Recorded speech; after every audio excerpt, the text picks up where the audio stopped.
You probably wouldn't eat your credit card, but according to a study by WWF International, you could be ingesting a credit card worth of plastic each week. That's a little bit more than a teaspoon of microplastics being consumed by humans every week. In fact, we're breathing microscopic pieces of plastic, eating them, and drinking plastic-infused water every day. We weighed out what that looks like. 21 grams of plastic a month is one Lego brick. 125 grams every 6 months, that's enough shredded plastic flakes to fill a cereal bowl. 250 grams a year, the size of a heaped dinner plate. 2.5 kilos every 10 years, enough to form a standard lifebuoy. And in an average lifetime, 2 recycling bins. Malcolm Hudson leads the research into marine plastic pollution at the University of Southampton. Those plastic particles, if you like, are little time bombs waiting to break down small enough to be absorbed by wildlife or by people and then potentially have harmful consequences.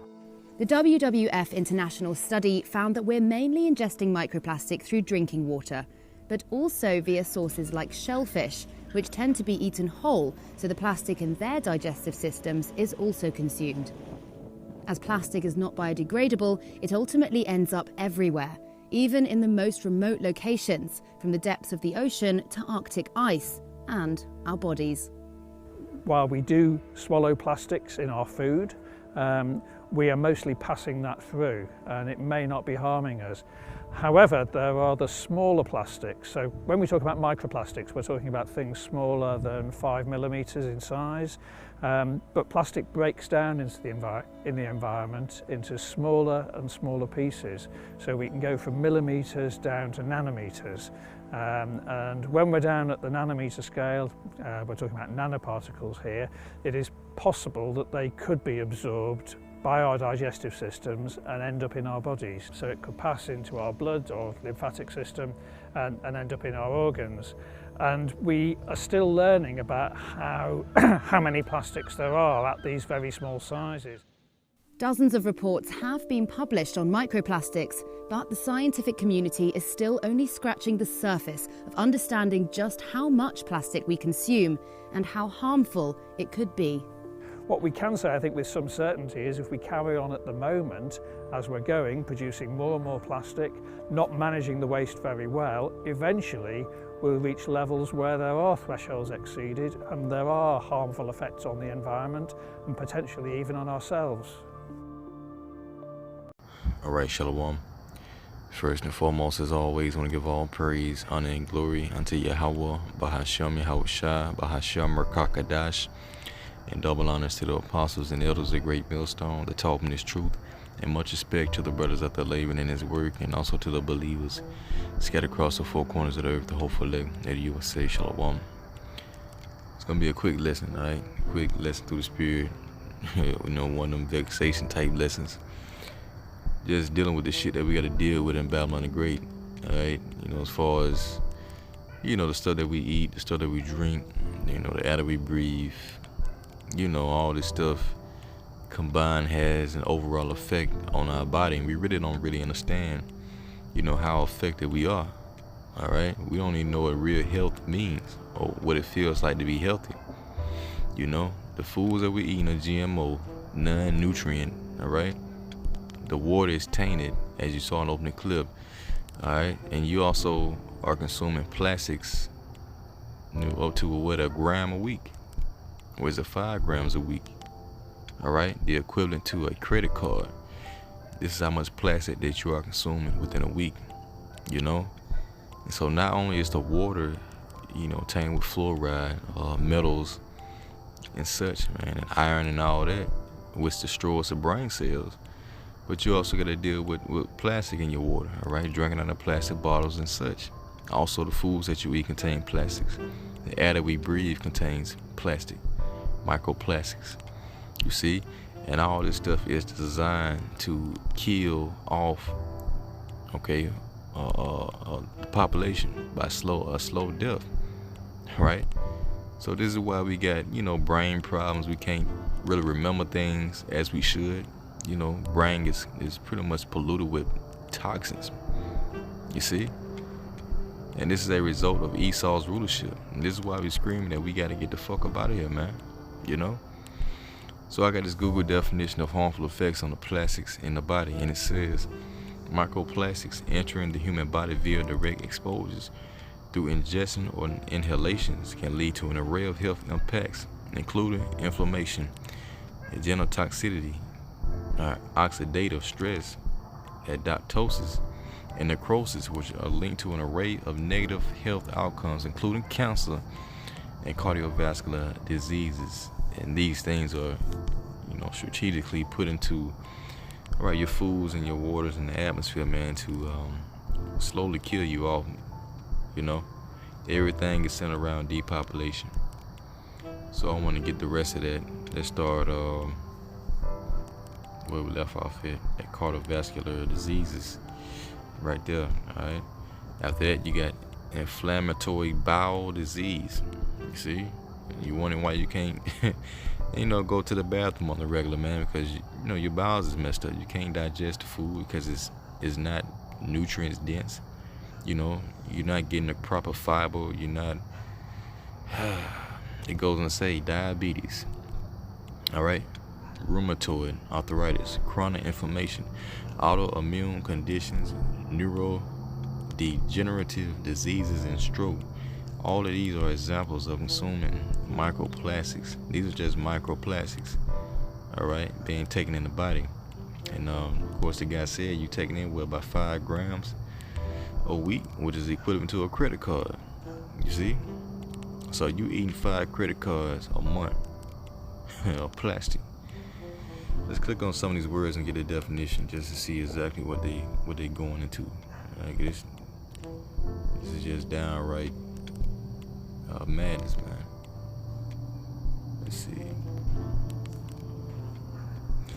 Alright, genotoxicity. It says in genetics, genotoxicity describes the property of chemical agents that damages the genetic information within a cell, causing mutations which may lead to cancer. See? While genotoxicity is often confused with mutagenicity, all mutations are genotoxic, whereas not all genotoxic substances are mutagenic. Point being, it causes cancer. All right. So what we got next? We got oxidative stress. All right, oxidative stress. Let's see what we get. It says is an imbalance of free radicals and antioxidants in the body, which can lead to a cell and tissue damage. Oxidative stress occurs naturally and plays a role in the aging process. So this plays a role within how you age. You see? What else we got? We got apoptosis. What the hell this mean? Apoptosis is a process of programmed cell death. It is used during early development to eliminate unwanted cells. For example, those between the fingers of a developing hand in adults. Apoptosis is used to rid the body of cells. Rid the body of cells that have been damaged beyond repair. Apoptosis also plays a role in preventing cancer. Okay. What else we got? All right. Necrosis. Necrosis from the ancient Greek, whatever it says, all right, which means death, is a form of cell injury which results in the premature death of cells and living tissue, all right, by autolysis. All right, necrosis is caused by factors internal to the cell or tissue, such as infection or trauma, which result in unregulated digestion of cell components. All right, so over time, this is why you got dementia. This is why you got Alzheimer's. This is why you got memory loss. You can't function right. You confuse, you're clogged. Your thoughts are foggy.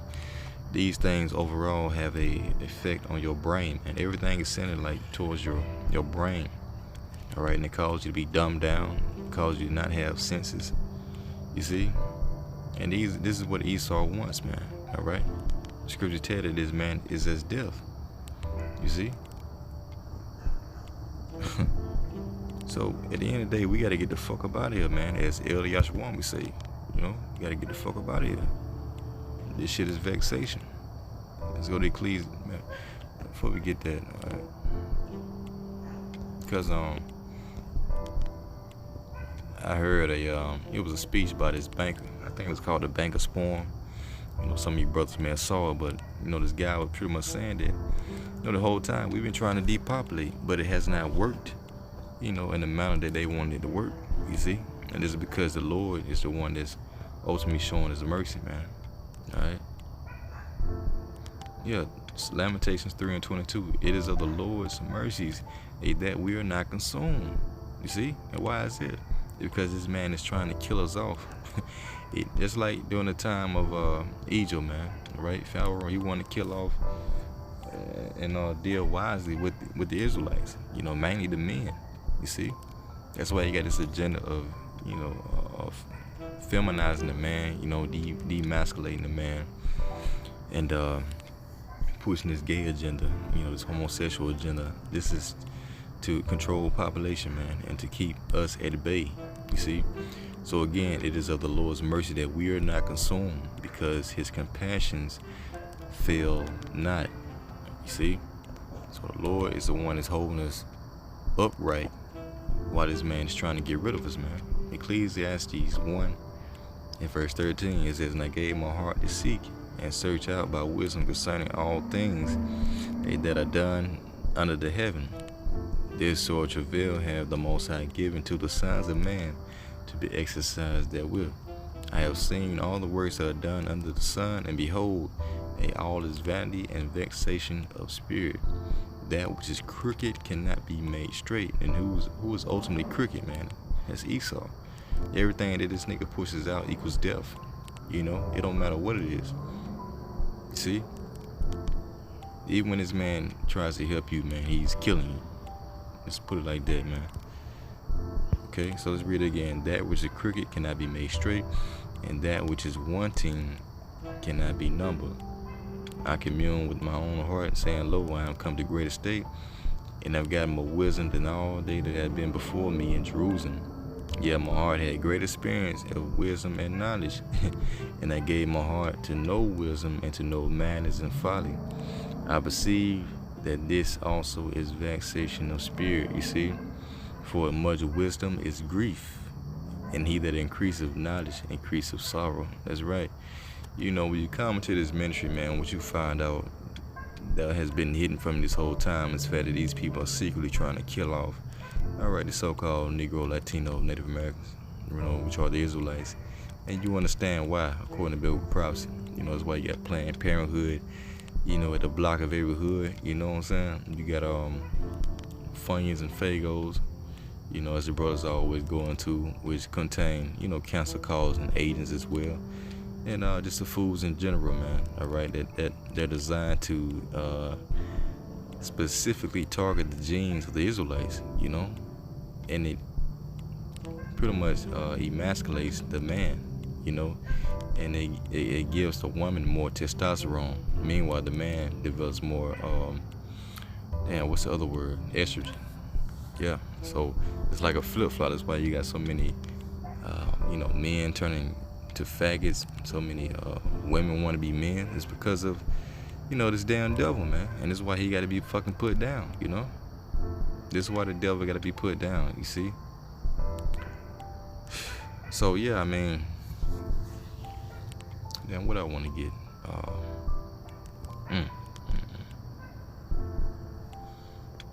I had a scripture in mind, but I forgot. Lord willing, it'll come back. Anyway, this is being oppressed. All right, Psalms 12. We'll start at verse 4. It said, who have said with our tongue we will prevail? This is talking to Esau. It says, our lips are our own. Who is Lord over us? See? So for the oppression of the poor, And who are the poor? That's talking about the Israelites, and man, the elect, man. Right, the elect that are crying out against its oppressor. You see? So let's get this word oppression real quick. 87701. It says havoc, violence, and this is subtle violence, man. The scripture tell you, you know, in Genesis 3rd chapter, this man is his most subtle beast in the field. So he's, you know, committing havoc and violence and destruction, you know, devastation and ruin, you know, all while being subtle, without being seen, you know. But we see him through the spirit of Yahweh by Shema Shai, you see. So it goes on to say, for the oppression of the poor, for the sign of the needy, now will I arise. And who's going to arise is going to be Yahweh by Shema Shai, man. All right, Yahweh's going to send his son Yahweh Shai. It says, now will I arise, said the Lord. I will set him in safety from him that puffeth at him. You see? So the elect are going to be saved from the hands of this damn devil. The words of the Lord are pure words. All right, silver tried in the furnace, purified 7 times. You know, the point was in verse 5, for the oppression of the poor. And who's oppressing us? It's this damn so-called white man. All right. Scripture said this man, he can't sleep unless he calls on the fall. What is that? Proverbs 4:16. Yeah, for they sleep not, except they have done mischief, and their sleep is taken away unless they cause on the fall. For they eat the bread of wickedness and drink the wine of violence. All right. But the path of the just is as a shining light. All right, they're shining more and more into the perfect day, and that's talking about the elect, man. All right, these prophecies are shining more and more into the perfect day, and you know, the house of David is getting stronger and stronger. Meanwhile, you know, the house of Saul is, you know, waxing worse and worse. So as we continue to go along, we getting stronger and stronger in the spirit. You know, just seeing prophecies come to pass. You see, but we gotta be delivered, man. You know.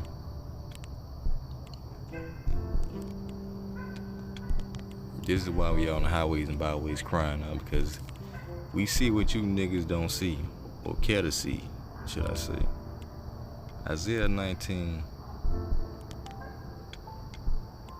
let's see, in verse 20, all right?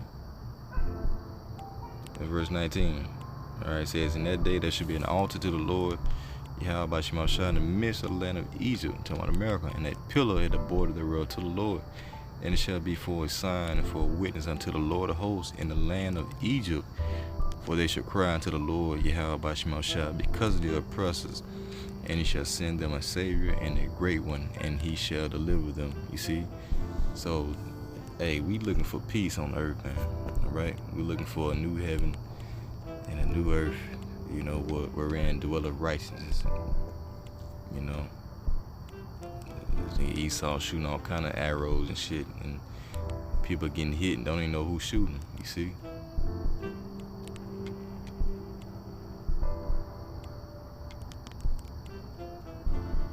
Yeah, 2 Peter 3.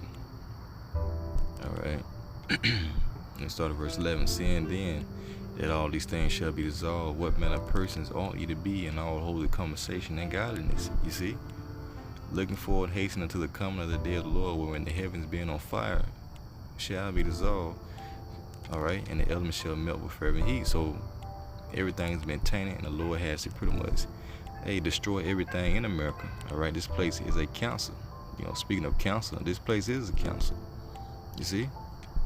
13. Nevertheless, we, according to his promise to Abraham, Isaac, and Jacob, look for new heavens, a new kingdom, and a new earth.